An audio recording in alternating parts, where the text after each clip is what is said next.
धकाते आहे.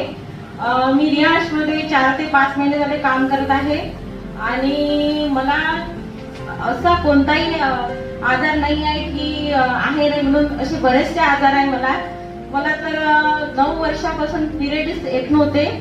तर मी lady care आणि अमृत ज्यूस 3 महिने झाले कंटिन्यू करत आहे.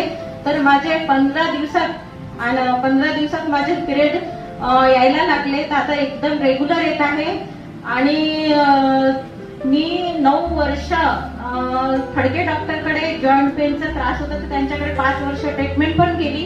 तर त्याच्यासाठी मी ऑर्थोजी वगैरे काही घेतलं नाही, फक्त अमृत ज्यूस घेत आहे. तरी पण मला त्याचा रिझल्ट आला आणि 2 महिने झाले मला चक्कर येत होती, झोपीत गरगरल्यासारखं होत होतं आणि उलट्या पण होत होत्या. त्याच्यामुळे मी प्लेन बूस्टर आणि अमृत ज्यूस घेत आहे. 8 ते 9 दिवस झाले तर माझी चक्कर पण बंद झाली आणि मला एकदम रिलीफ वाटत आहे. आणि हे आपले रियाजची ताकद आहे. सर्वांनी अमृत ज्यूस घ्या.